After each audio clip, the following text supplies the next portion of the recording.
Hola a todos y bienvenidos a un nuevo video del Señor de Mente.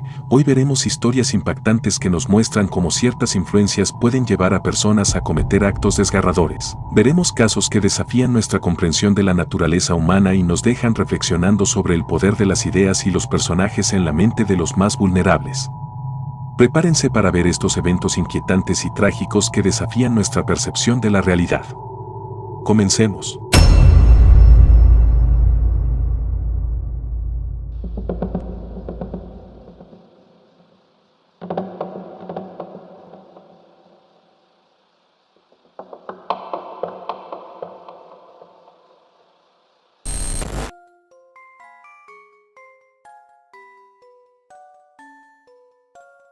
Morgan Heiser y Ted Lochner, que vivían en Waukesha, Wisconsin, Estados Unidos, se habían conocido en la escuela cuando estaban en cuarto grado y desde ese momento se volvieron mejores amigas. Por eso, constantemente, después de clases, se visitaban una a la otra, organizaban pijamadas en sus casas y se la pasaban bromeando entre ellas. Prácticamente todo el tiempo estaban juntas. Sin embargo, cuando llegaron a sexto grado, entró una niña nueva a la escuela, llamada Anessa Wire. Esta niña rápidamente conectó con Morgan porque a ambas les gustaba el personaje ficticio llamado Slenderman, que para los que no lo conocen, es un personaje de una creepypasta, es decir, un personaje de terror que no es real. Aunque Morgan y Anissa se llevaron bien, a Peyton no le cayó muy bien Anissa, pero al ver que a Morgan le agradó, decidió aceptarla. Ahora ya no eran dos, sino un trío de amigas. Las chicas pasaban bastante tiempo juntas y la gran mayoría del tiempo hablaban de Slenderman, algo que a Peyton no le agradaba para nada porque le daba miedo. De hecho, le daba tanto miedo que había planeado alejarse de ellas, pero al final no lo hizo y continuó con esa amistad. Pocos meses después, llegó el cumpleaños de Morgan. Las niñas planearon festejar en su casa con una pijamada, pizza y disfraces. Fue así que el viernes, 30 de mayo del año 2014, luego de clases, las niñas se fueron a casa de Morgan para comenzar con el festejo. Al llegar, todo estaba normal, pero conforme pasaba el tiempo, Peyton se dio cuenta de que sus amigas se estaban comportando de manera extraña, susurrándose cosas entre ellas. Sin embargo, Peyton no le dio mucha importancia y decidió disfrutar la noche. Jugaron varios juegos y después se fueron a dormir. A la mañana siguiente, las tres niñas habían planeado ir a un parque boscoso para pasar el día libre. Cuando llegaron al lugar, Peyton y Anissa entraron a un baño público y de repente algo extraño ocurrió. Anissa atacó a Peyton, intentando golpearle la cabeza contra la pared. Afortunadamente no lo logró y, aunque Peyton se enojó mucho, no le dio demasiada importancia porque simplemente quería pasar un día agradable con sus amigas. Estas no eran sus amigas. Cuando salieron del baño, Morgan les propuso adentrarse más en el bosque para ver a los pájaros y jugar a las escondidas. Entonces aceptaron, se adentraron en el bosque y ya estando ahí, Morgan les dijo que ella contaría y que ellas deberían esconderse. Así que cuando empezó a contar, Anissa y Peyton salieron corriendo, pero en ese momento Anissa le dijo a Peyton que se escondiera en el suelo. Le propuso que se tirara, que se pusiera ramas y hojas encima para que nadie la pudiera ver. Peyton le hizo caso y lo hizo. Fue en ese momento que Morgan se acercó, sacó un arma filosa de su chaqueta, se la dio a Anissa y ella intentó lastimar a Peyton. Pero como no acertó, le devolvió el arma a Morgan, mientras presionaba a Peyton contra el suelo. Morgan le dijo a Anissa, no voy a hacer nada hasta que tú me digas. En ese momento, Anissa le gritó, ahora, enloquécete, y fue entonces que Morgan comenzó a agredir a Peyton con el arma filosa, causándole múltiples heridas en el cuerpo. Después de esto, y por muy raro que suene, le dijeron a Peyton que irían a buscar ayuda. Obviamente, no era así.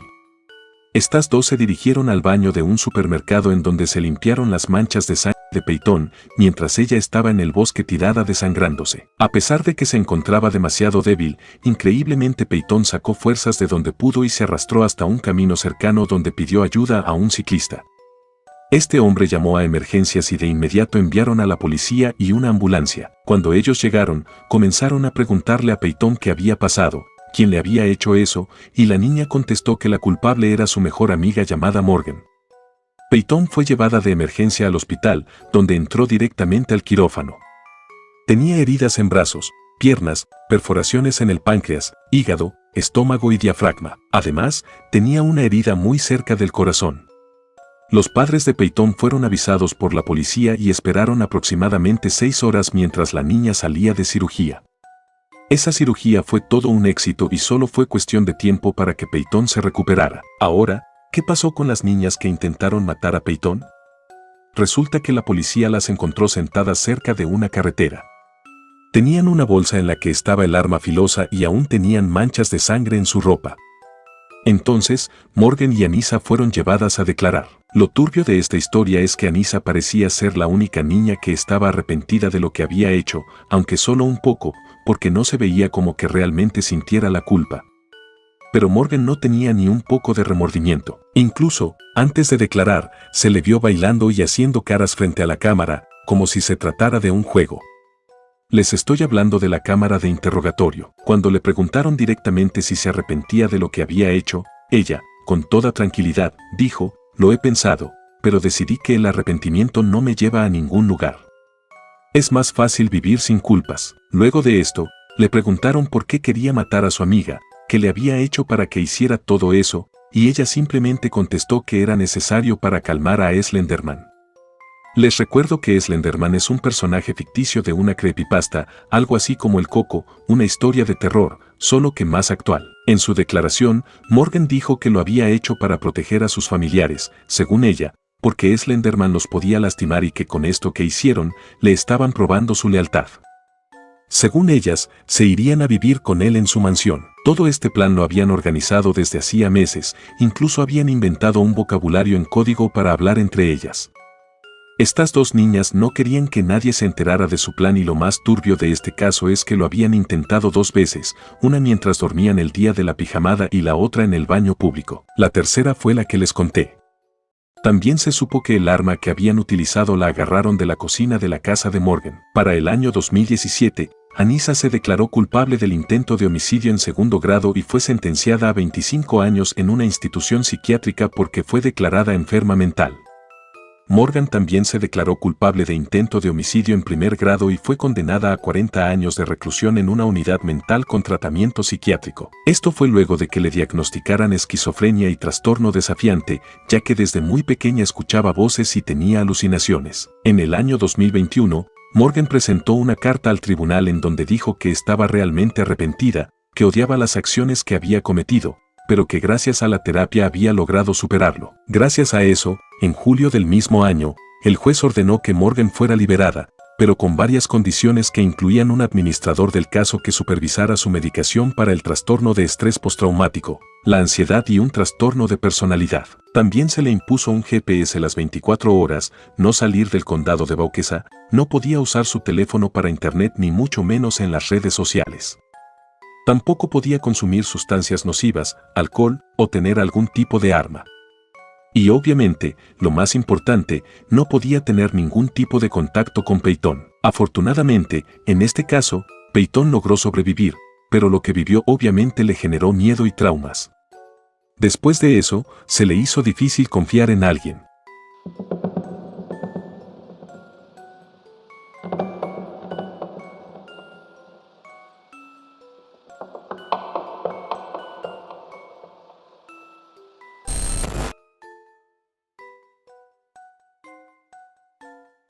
Donovan Nicholas es un niño que cometió un acto terrible inspirado en Jack the Killer. Cuando Donovan Nicholas era un niño, vivía solo con sus padres en una casa en el campo en Urbana, Ohio.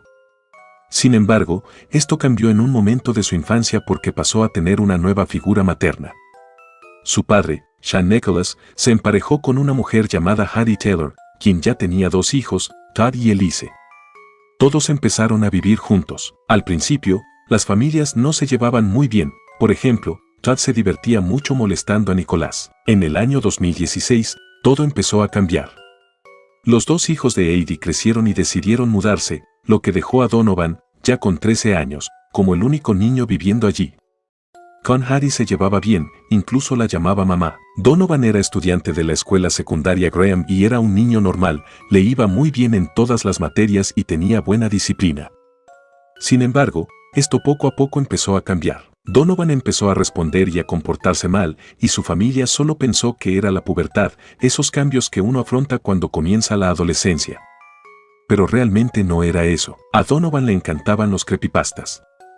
En el año 2017, cuando tenía 14 años, estaba bastante interesado en un personaje llamado Jeff the Killer. En una conversación, un amigo bromeaba diciendo que iba a convertirse en un criminal en masa y Donovan simplemente le contestó, yo sería Jeff the Killer. En ese tiempo, el chico había conseguido una novia en línea. Ambos se la pasaban chateando de muchas cosas y, en algunos momentos, se ponían hots. Un día se pusieron tan hots que ambos empezaron a enviarse desnudos entre sí, desnudos que su madre vería en el teléfono de Donovan. Eddie, al ver esto, se horrorizó, más que nada porque tener un contenido como ese era ilegal, consensuado o no. Por esto, la mujer le quitó el celular y le prohibió hablar con la chica, además de decirle que le contaría a su padre cuando regresara a casa. Donovan se lo tomó muy mal, porque su madre le había prohibido hablar con su novia y vio todo como una humillación. Por lo que, mientras su madre seguía con su vida normal, el chico empezó a planear su venganza, una venganza al estilo de Jeff the Killer. Para comenzar, el menor se puso una camisa blanca y un pantalón negro, fue a la cocina y tomó un cuchillo. Luego, fue al baño y, con una aguja, intentó cortarse una sonrisa en sus mejillas. Se escondió en el pie de las escaleras y esperó a que su madre bajara. Como veía que la mujer no bajaba, la llamó por su nombre. Cuando finalmente bajó, la abrazó por detrás y la hirió 60 veces por todo el cuerpo, mientras ella intentaba defenderse. Cuando la mujer yacía en el suelo, suplicando por su vida y pidiéndole a Donovan que llamara al 911, este primero se hirió la pierna y luego, con calma, fue a tomar un vaso con agua. Fue ahí cuando Eddie, con la poca fuerza que le quedaba, se levantó y subió las escaleras con la intención de tomar su teléfono, pero Donovan pudo llegar antes que ella. Sacó la pistola de 9 milímetros que su padre tenía en la mesa y, después de algunos intentos, logró cargarla, le apuntó a Eddie y le disparó en la cabeza. A continuación, se sentó un momento y tomó el teléfono para llamar al 911. I just killed my mother. And What happened, sir? I just killed my mother, and I need to go to the hospital. And you're at 4328 Valley Pike? Yes. And what happened? It wasn't me who killed her. It was Jeff. La llamada es muy extraña. Donovan confesó haber mandado al otro mundo a su madre, pero rápidamente cambió su historia para culpar a un tal Jeff. What happened? Who did it? Jeff. Yeah. I'm sorry, this is becoming really hard to explain, but I kind of have another person inside me. Like. Okay, are you okay? No, I stabbed myself. You stabbed yourself? Yes. What happened to your mom? He killed her. He snapped. Okay, what's your name? Mine is Donovan Asher Nichols. Donovan Nichols? Nicholas. All right, are you able to say who's with you? I am by myself. Me and Jeff. Okay, and what happened to your mom? What did you do? He stabbed her.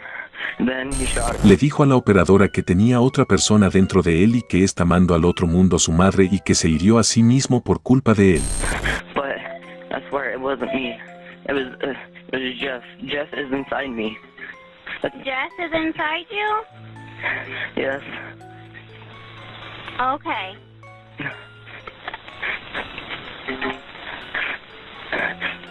He sometimes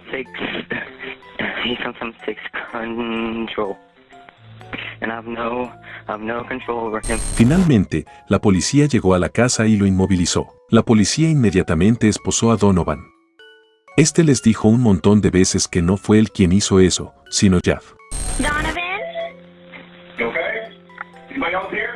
Oh, no. Keep your hands. Okay, put your hands on your back. Okay? Don't move. Los hijos de Eddie, junto a Zayn, se quedaron impactados cuando escucharon la noticia.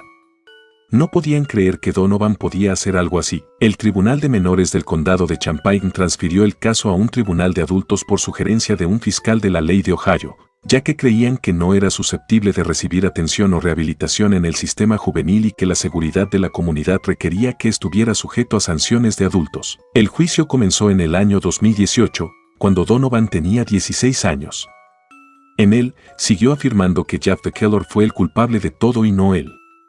Además, intentó declararse inocente por motivos de locura, pero el tribunal lo encontró mentalmente competente para ser juzgado. Los psicólogos efectivamente encontraron que Donovan estaba legalmente cuerdo. Mientras tanto, el abogado de Nicolás, Timothy Hackett, afirmó que padecía un trastorno de identidad disociativo, pero los profesionales no estaban de acuerdo.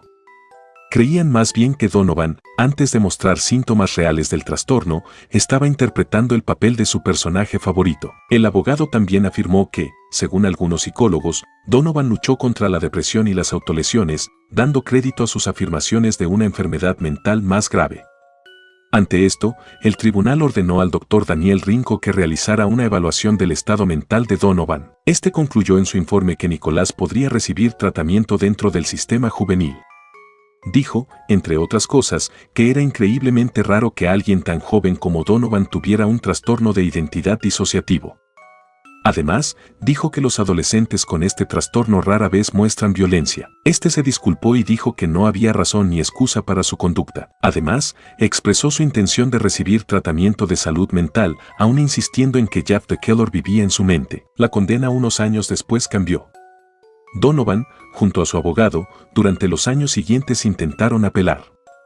El debate se centró en si fue necesario transferir el caso a un tribunal para adultos o no, y esto se convirtió en un gran problema. Se llegó a realizar una votación para ver si debían revocar la decisión o no. 3 jueces votaron en contra de revertir la decisión diciendo que no abusaron de su poder al transferir a Donovan a un tribunal de adultos.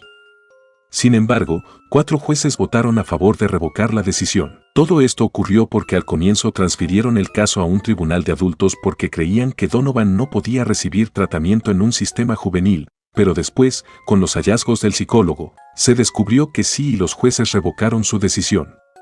Donovan y su abogado lo utilizaron a su favor y todo esto nos lleva al año 2022. Donovan ya tenía 20 años y estaba esperando a ver qué pasaba con su apelación.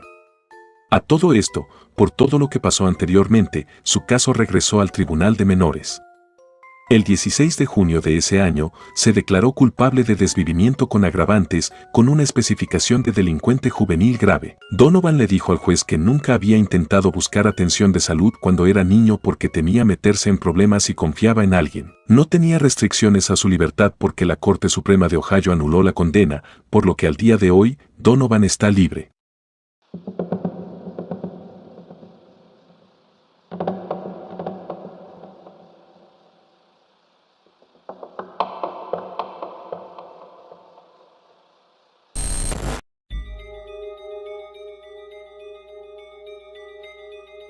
Una gran humareda nubló la visión de los asistentes al cine Century 16 de Aurora en Denver, Estados Unidos, que creían que todo formaba parte del estreno de la última película de Batman.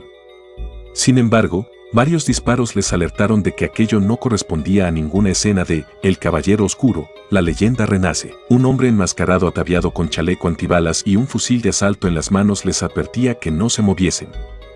Fila por fila y de forma metódica, James Holmes fue recorriendo la sala mientras descargaba su arma contra 71 espectadores. Estaba siguiendo punto por punto su plan preestablecido, recrear un gran número de desvivisiones. Al terminar y tras mandar al otro mundo en el acto a 12 personas, el joven no opuso resistencia alguna a su detención.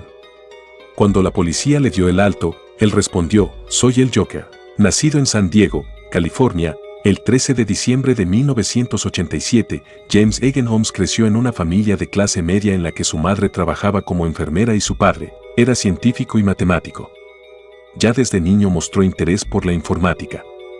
Era un muchacho solitario, tímido y muy agradable. Así lo describían antiguos compañeros de clase y vecinos. Aunque, como diría su supervisor en el Instituto Salk, también era persistente, poco comunicativo y socialmente inepto. Fue aquí donde con 19 años se enfrentó al reto de escribir un código de programación. Se trataba de un proyecto que tenía que presentar a final de curso y en el que construyó un modelo de calibración transtemporal.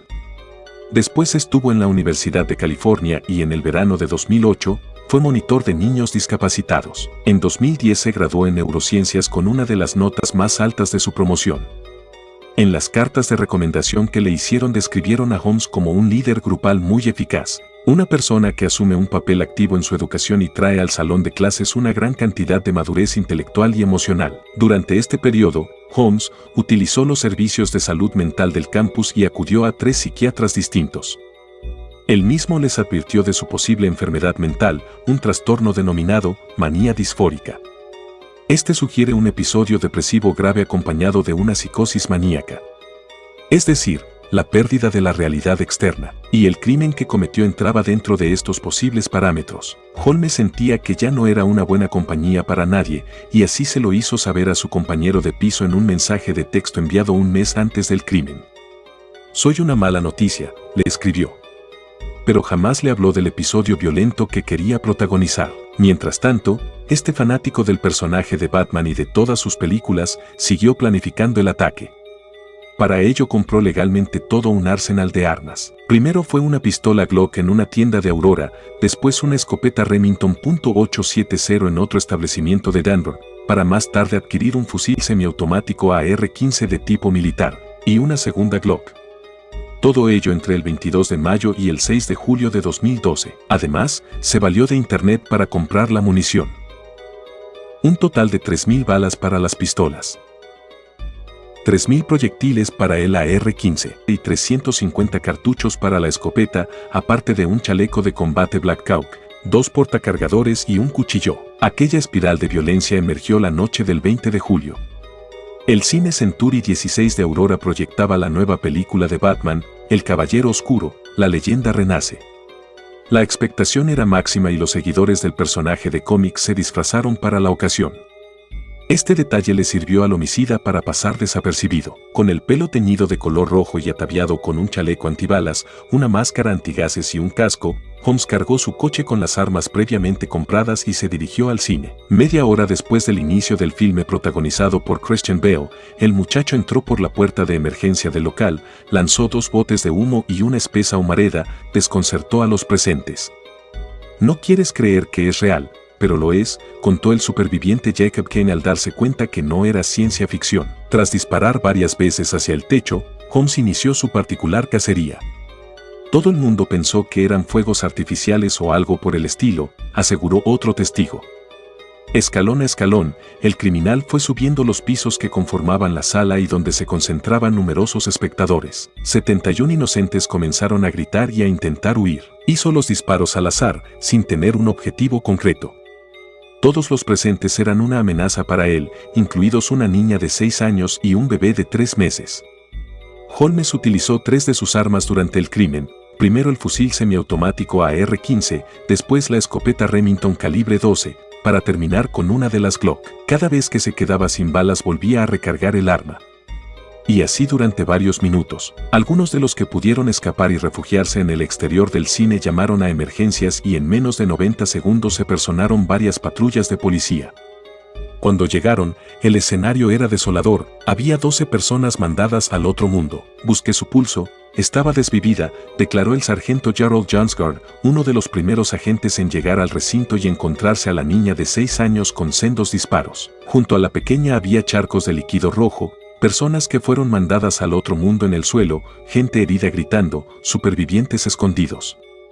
Todo era un completo caos. Nadie sabía quién era el autor del crimen.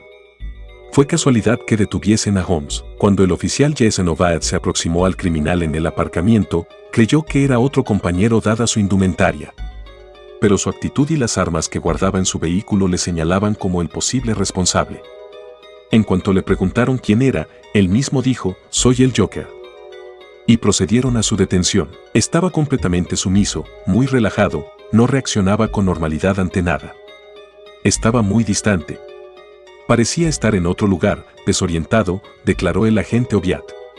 Pero el homicida les tenía reservada otra sorpresa. Una vez arrestado, Holmes les confesó que su apartamento estaba repleto de explosivos a punto de estallar. El lugar era una trampa mortal que, afortunadamente, no llegó a estallar. Cuando un equipo de expertos en desactivación de bombas llegaron al domicilio de Holmes, se encontraron con todo un despliegue de artefactos caseros unidos directamente a unos altavoces que no paraban de reproducir música muy alta. Era su modo de vengarse de sus vecinos, porque quien osase abrir la puerta terminaría accionando el dispositivo. Finalmente, nadie se atrevió a entrar y no hubo que lamentar más desvivisiones. Mientras los vecinos de Holmes intentaban conciliar el sueño sin saber que estaban rodeados de bombas, los servicios de emergencia se hicieron cargo de las decenas de heridos que se agolpaban en los alrededores del cine. La masacre conmocionó a los Estados Unidos y el por entonces presidente de la nación, Barack Obama, se reunió con las víctimas y sus familiares para mostrarles todo su apoyo. La propia familia de Holmes también quiso pronunciarse tras el ataque y emitió un comunicado asegurando que nuestros corazones están con las víctimas de la tragedia, con sus familiares y amigos. Además, pidieron a los medios de comunicación que respetasen su privacidad en un momento tan complicado. El juicio contra el Joker de Aurora, así denominado por los medios de comunicación, levantó mucha expectación en la opinión pública. Estaba acusado de 142 cargos, 24 por desvivisión, 116 por intento de desvivisión, 1 por posesión ilegal de explosivos y un cargo agravado por crimen violento. Sin embargo, su actitud no denotaba preocupación alguna, más bien todo lo contrario. Se mostró indiferente y aburrido. La fiscalía quería la pena de muerte. Era lo justo, aseguraba. Aunque la defensa intentó alegar que era inimputable por razones de demencia, después porque sufrió un episodio psicótico, y así consiguieron alargar el comienzo del juicio hasta 2015. Durante 11 semanas, 250 testigos subieron al estrado para contar su versión de los hechos. Algunos de ellos, principalmente los familiares de las víctimas, portaban en su vestimenta el emblema de Batman. Era su forma de recalcar quién era el bueno y quién el villano en esta historia. Cada testimonio arrojaba luz sobre la magnitud de los hechos, aparte de la cantidad de pruebas e indicios recabados por los investigadores durante el periodo de instrucción. Hablamos de 1500 fotografías y 24 horas de video, un material que fue visionado por los miembros del jurado, 9 mujeres y 3 hombres, y que les ayudó a dilucidar si el acusado era culpable o no de los cargos. También fueron importantes las declaraciones de los profesionales que atendieron psicológicamente al reo después de perpetrar el gran crimen de Aurora. En concreto, el Dr. William Reed, que tras evaluar a Holmes explicó por qué era un peligro. El propio acusado se lo dijo: bueno, si ya mande al otro mundo a alguien, entonces existe la posibilidad de que pueda hacerlo de nuevo. Entonces deberían, las autoridades, preocuparse por usted, le preguntó el especialista en esa sesión. Yo diría que sí, zanjó el acusado. En cuanto al arrepentimiento, Holmes jamás mostró pesar alguno por los crímenes cometidos. Era algo que tenía que hacer. No sentí nada. No tuve ningún sentimiento de remordimiento al respecto, afirmó. El 16 de julio de 2015, el jurado consideró al acusado James Holmes culpable de desvivisión en primer grado. Durante la lectura del veredicto por parte del juez Carlos Samar Jr., el condenado se mostró impasible, tranquilo e inexpresivo. Mantuvo las manos en los bolsillos de su mono naranja y no dijo nada pese a que el magistrado le llamó cobarde enojado. Le sentenció a 12 cadenas perpetuas y a 3.318 años más sin derecho a libertad condicional. Un dictamen que le llevó a intentar desvivirse automáticamente en varias ocasiones. Actualmente, el Joker de Aurora permanece en prisión y entre sus tareas diarias se encuentra la de contestar las decenas de cartas de fans que le declaran su amor. Eres increíblemente misterioso y por eso me atraes, decía una de esas misivas.